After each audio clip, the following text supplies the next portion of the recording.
Salutare, prieteni dragi, și bine ați venit pe canal! Astăzi, după o perioadă mai lunguță, n-am mai filmat vloguri cu mașini pentru că am avut alte vloguri de filmat și ați văzut. Unele am văzut că vă plac mai mult, altele nu, dar ce am văzut că vă place foarte mult pe canalul meu sunt mașinile. Așa că astăzi o să filmăm o mașină unde o să vă zic doar un lucru. O să vă zic, mașina asta se zice, așa se zice, că în mașina asta nu a murit încă niciodată vreun om. Acum, voi opriți vlogul și scrieți în comentariu dacă v-ați prins deja despre ce mașină este vorba. Așa că, în timpul ce las intro, scrieți în comentariu.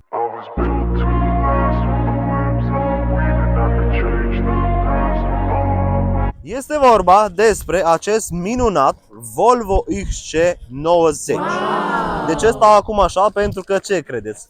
Poate cine mă urmărește de mult știe deja, pentru că iară bate vântul, ca de obicei, bate vântul și bate din spatele meu. O să încercăm să filmăm cât mai bine, pentru că v-ați plâns în comentarii că nu o să aude așa de bine. În fine, haideți să continuăm cu această bijuterie. Această mașină este o mașină ce mie personal îmi place.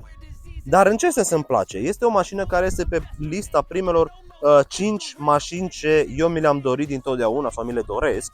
Știți foarte bine, este vorba de GLE Coupé, Volvo XC90, Audi Q7, dar ce vreau să vă zic cu lucrul acesta este o mașină ce în sfârșit am reușit să o filmez, pentru că suntem la prietenul meu David, ce are, uitați-vă și voi dați, numai un pic vă dau așa un sneak peek să vedeți aici ce mașini are. Am făcut o colaborare cu el și o să avem mai multe mașini de filmat. Dar am zis că vrem să începem cu această bijuterie. De ce? Pentru că Volvo ăsta XC90 are o istorie mai interesantă. În primul rând, cum v-am zis și mai înainte, nu a murit încă niciodată vreun om înăuntru. De ce? Pentru că se spune că Volvo XC90 este cea mai safe mașină din lume. Are așa de multe dotări de siguranță, senzori, care poate acum voi o să spuneți, da, dar are multă electronică și strică. Nu! Această mașină este una din cele mai fiabile SUV-uri de pe piață. Pentru că, în primul rând, toate sistemele ei de siguranță ce le are face în așa fel ca tu, când conduci mașina, să fii non-stop, chiar dacă nu ești atent, să fii mereu pregătit pentru orice eventualitate. Un prim punct forte al mașinii acesteia este farurile sau farul. Ei au zis, hai să facem ceva, să ajutăm omul să fie mașina cât mai safe. Începem cu luminile, pentru că noaptea se întâmplă cele mai multe accidente. Și farurile astea, vedeți și voi aici scrie Full LED Active Height Beam, proiectează la peste 150 de metri. Sunt niște faruri inteligente, au lumină LED și Matrix. Ce înseamnă asta? Sunt lumini inteligente ce când faci curba în dreapta, în stânga, să duc după mașină. Dacă dai faza mare, vine o mașină, automat împarte lumina mare, dar rămâne, nu se stinge. Faza mare nu se stinge și atunci ajută foarte mult ca omul, când conduce mașina aceasta, să fie cât mai safe și noaptea. Deci farurile pot să spun că sunt niște faruri top, pentru că sunt și foarte fiabile, nu se strică față de alte faruri ce am auzit de la grupul VAG, de la Audi sau BMW, ce intră apă sau se strică, se arde și costă și foarte mult acest far. Asta e logic. Un al doilea punct, ce este doar un optional, dar acest Volvo nu este dotat, dar sunt Volvo tot XC90 ce sunt dotate de airbag în capotă. În ce sens? Dacă cumva el vede că face la un impact, nu știu, dă peste un om sau intră în ceva, aici să deschide ăsta rapid în câteva secunde și iasă un airbag. Ceea ce ajută, pentru că dacă dai peste un om cu dita mai mașină, uitați, eu am 1,73 m, nu sunt mare, nu? Să zicem că e un copil sau un om ca și mine, numai botul mașinii îmi vine cam aproximativ exact aici la șold, unde se termină șoldul. Ceea ce puteți să vă dați seama că nu-i frumos, pentru că dacă prinde un om aici, automat îl bagă jos și sub mașină. Acum, mașina asta nu este dotată de airbag, m-am uitat, chiar am deschis și m-am uitat, dar ca să știți că Volvo XC90 vine și cu această dotare. După cum puteți vedea, mașina este destul de mult ridicată, uitați aici între toată palma mea. Asta ce vreau să vă zic acum e că mașina este dotată de perne pe aer. Și nu orice fel de pernă, ci are pernă inteligentă. Dacă, de exemplu, în spate încărcați portbagajul mai mult, ea știe că aici, ca să fie mașina echilibrată, să fie cât mai mult dreaptă, să nu fie ridicată în sus, așa, ea o să coboare partea asta, dar o să coboare și partea aia să fie la fel. O să vă întrebați acum, bă, dar dita mai balenă, ce motorizare poate să aibă dita mai Jeep? Acum, aici trebuie să dăm un pic cu cuțitul, să zicem așa. Pentru că motorul ăsta este versiunea cu cei mai mulți cai Avem un motor de 2000 cu 235 de cai. Acum voi o să spuneți, bă, 235 de cai nu-s puțin. Nu-s puțin, dar nu-s nici foarte mulți, pentru că mașina are 2 tone 700. Deci, vedeți, 2 tone 700 sau aproape de 3 tone. Poate când e plină mașina, poate cu 5 oameni, ajunge la 3 tone. Și nu numai asta, e motorul micuț, pentru 235 de cai la un motor de 2000. Nu știu, eu personal, părerea mea e că poate mergea un 2.5, 2.6 motorizare. Dar suntem în 2024 unde poluăm, știți și voi, mașini cât mai green, cât mai mici motoare, să nu se polueze și așa că nu avem ce face. Și acum, scurtă paranteză informativă, Volvo XC90 a fost primul SUV fabricat pe un șasiu și de la o mașină normală. Pentru că Volvo S80 și Volvo XC90 au același șasiu. Eu ieșit. Spatele mașinii are acest stil clasic de Volvo. Când voi de departe pe stradă vedeți acestea stopuri cu forma asta așa lungă și după aia în L-ul ăsta aici, vă dați seama că este vorba despre un Volvo. Vedem că au două evacuări reale. Da, sunt reale. Mașina nu este o mașină sport. Nu puteți spune, bă, nu are bară, nu are, nu. Este o mașină de oameni eleganți. Bine, eu astăzi nu m-am îmbrăcat ca un șofer pentru Volvo, dar nu este o mașină, mă rup picioarele pe aici, nu este o mașină sport de viteză, dar este o mașină de confort, de siguranță și pentru familie. Acum, cum v-am arătat un pic așa mare mașina, deasupra nu are panoramă, vă zic eu pentru că m-am uitat mai înainte. Să începem cu portbagajul și vă arăt acum o chestie foarte frumoasă. Mașina asta este dotată de 7 scaune, dintre care 2 sunt băgate aici în spate și intră înăuntru. Ca și loc pentru o mașină așa de mărimea asta, pot să spui că portbagajul nu e nici enorm de mare, dar nici micuț. Dacă nu era dotat de scaunele din spate și avea doar 5 locuri, portbagajul era un pic mai mare, era mai adânc. Dar aici puteți vedea că mai este un loc de depozitare. Poți să mai pui aici, vedeți, o vestă, ceva așa. Și aici sunt scaunele. Eu n-am tras scaunele, dar nu știu, cred că sunt manuale, trebuie să le ridic manual. Vă spun sincer, cu mâna pe inimă, eu încă nu m-am uitat bine așa în mașină. Vă zic, am venit, am vorbit cu David, mi-a explicat așa un pic motorizarea și o să ajungem și la partea aia. Și am zis, lasă că o să văd să fie în live, pentru că știți foarte bine, nu-mi plac vlogurile regizate. Ați văzut acum pe YouTube, iasă foarte mulți vloggeri ce fac vloguri regizate, să și prefacă râd. Nu-mi plac, nu știu, mie îmi place să fie cât mai real, să vedeți și voi în realitate cum o văd eu. Acum o să încercăm să ridicăm un scaun și o să vreau să intru eu în spate, să văd cât loc este în spate, dacă locurile astea două din spate sunt și pentru adulți sau doar pentru copii.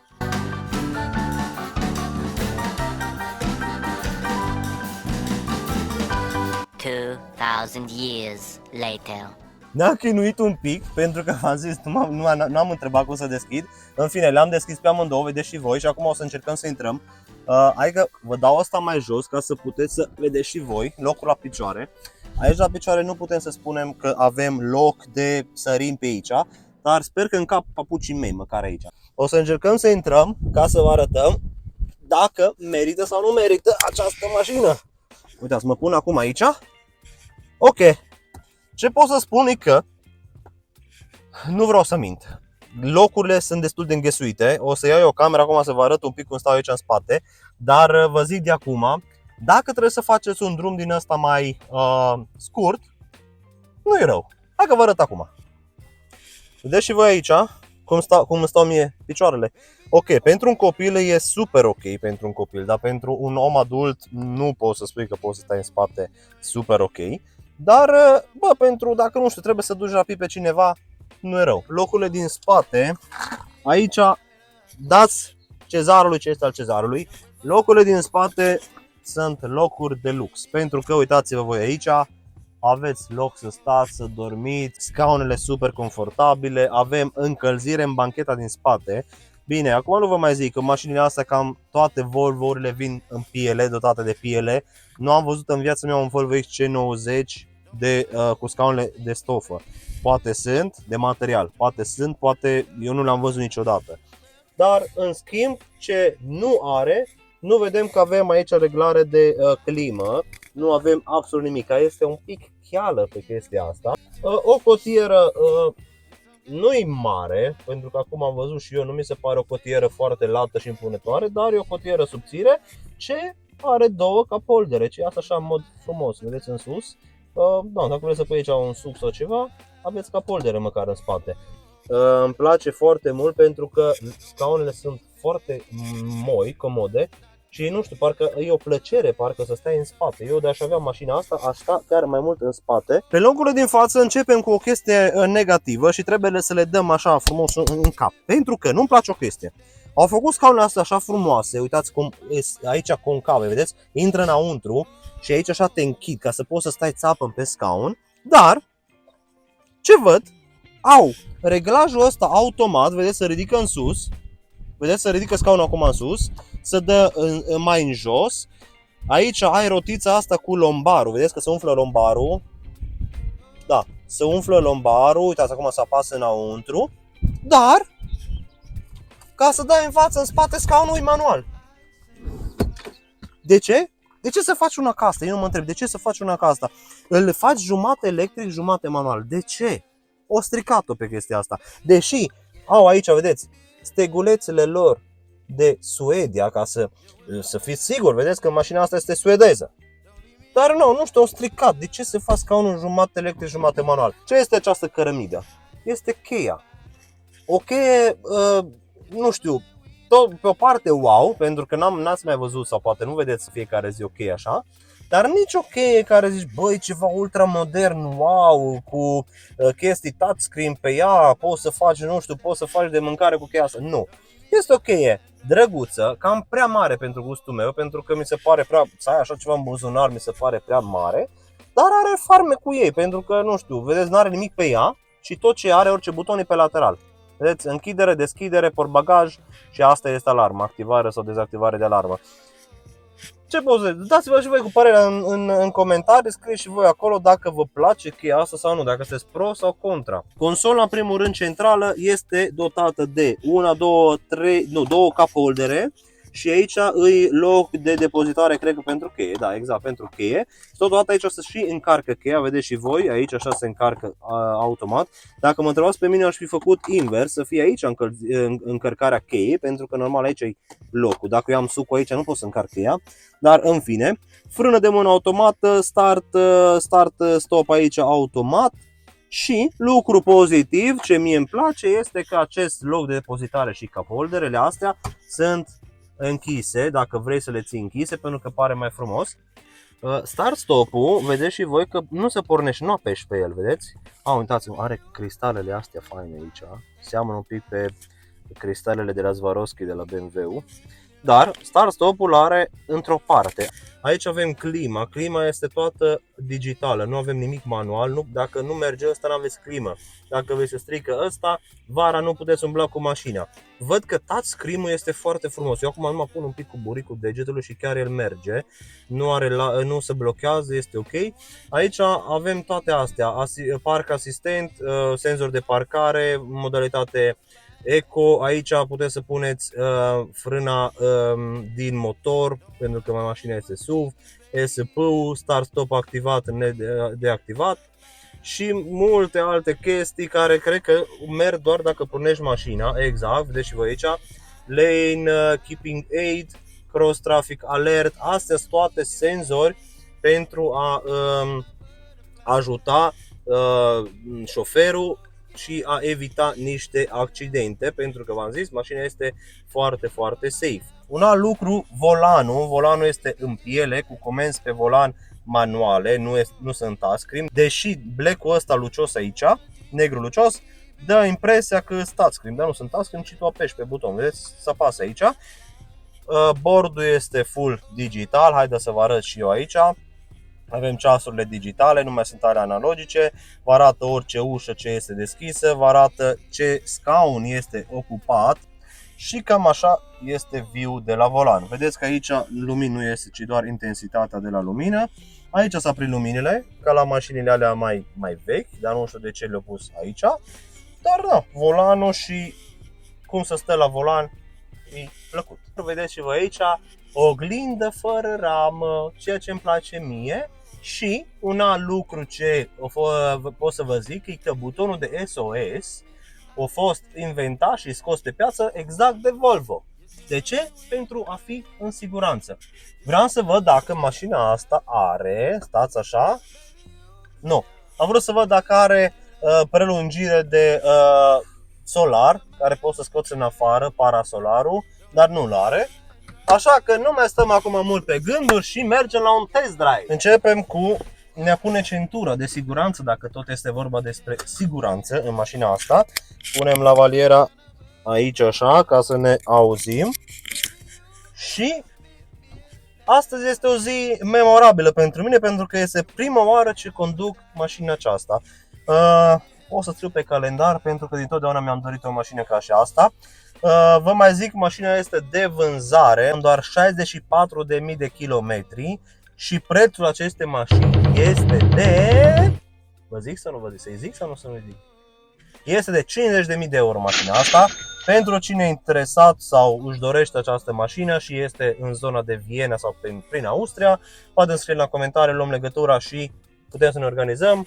Prețul este tratabil, bineînțeles. Acum nu veniți și voi cu oferte de la 50.000 la 30.000, că nu o să fie. Dar nu mai stăm pe gânduri acum și ce să zic, hai să pornim. Wow! Ok, vizibilitatea în mașina asta este mare, din cauza că ai oglinzile astea destul de mari, vedeți și voi, oglinzile mari, parbrizul destul de mare, putem să zicem așa, dar acum eu sunt om micuț și am lăsat și scaunul mai jos, cred că trebuie să ridic un pic, dar bă, se vede bine, nu ai riscul ăsta de a zgâria mașina sau de a face vreun accident cu ea. Îi dăm o tură și o să încercăm aici, nu cred că aici putem să dăm un 0-100 cum am obișnuit, pentru că nu suntem pe străzile noastre, dar hai să vedem cum îi mașina asta. Mașina s-aude oricum motorul, pentru că este un motor de 2 litri, v-am spus, 2000, s-aude, dar nu e așa gălăgioasă cum așteptam eu să fie. Am crezut că era mult mai tractor, dar mașina este chiar super ok. Cutia schimbă, nici n-am auzit când l-a schimbat. Nici nu s-a simțit absolut nimic, nici o trepidație, nici un nimica. Schimbă foarte bine. Și acum stăm la roșu și după aia pornim. Bă, mașina este destul de confortabilă, pot să spun așa. Față de A6-le meu este mult mai confortabilă. Și nu știu, mie îmi place. Aș conduce acum mașina asta, cred că aș face un drum de Austria-România. Chiar mi-ar plăcea așa ceva acum. Din păcate încă noi nu ne permitem așa ceva, dar într-o zi cine știe, poate o să avem și noi așa borit în garajul nostru, ce încă nu-l avem. Da, ce fain se vede când trebuie să dai cu spatele. Vezi aici, nici nu trebuie să te mai uiți în oglinzi. Super fain. Deși nu avem unde să dăm un 0-100, m-am plimbat pe aici prin zonă, nu avem unde și noi nu ne riscăm, mai ales că nu este nici mașina noastră. O să încercăm pe drumul ăsta să dăm un 0,70, că aici poți să mergi cu 70, de fapt 0, nu. Deci de la, uite așa, de la vreo 20 am pus mașina pe sport, să vedem dacă ne bagă așa un pic în scaun sau nu. Avem acum 20 la oră și dau un 3, 2, 1. Bă, urcă. Deci urcă, mașina nu e chiar puturoasă. M-am așteptat la greutatea asta și la motorizarea asta să meargă așa, să pornească încet. Când acolo nu, chiar m-a băgat așa un pic în scaun. Bă, mașina este ok. Deci dacă mă întrebați pe mine părerea mea, dacă cineva e interesat să cumpere mașina asta și mă întreabă, bă, tu ce zici? Eu dacă aș avea banii în momentul ăsta, vă zic că eu aș cumpăra-o. În primul rând simt acum cum intru în gropi. Aici sunt gropi, simt cum stai foarte bine și le simți foarte puțin gropile. Bă, mai ales pentru România este top mașina asta. În mare asta a fost și vlogul de astăzi. Eu ce pot să vă zic că mașina asta chiar mie îmi place foarte mult. Mi-aș cumpăra-o, mașina este top. La kilometri ce are, la anul de fabricație și la motorizarea ce are, mi se pare un preț acceptabil. Probabil, prețul se mai tratează un pic, dar mașina mie mi-e place foarte mult. Este o mașină, acum eu pot să vă zic sincer, over 30, pentru cine trece 30 de ani și are familie și așa mai departe. Pentru ăștia mai tinerei nu cred că le place așa ceva. Dar pentru ăia mai tineri o să vină alte vloguri mai frumoase, mai interesante, cu super caruri și așa mai departe. Așa că nu uitați să dați un like, un subscribe, pentru că avem niște vloguri. O să vă zic acum un pic, o să filmez o mașină de 350.000 de euro. Așa că dacă vreți să vedeți vlogul acela, lăsați aici un comentariu dacă vreți să-l vedeți, un like, un subscribe și noi ne revedem de la următorul. Salut!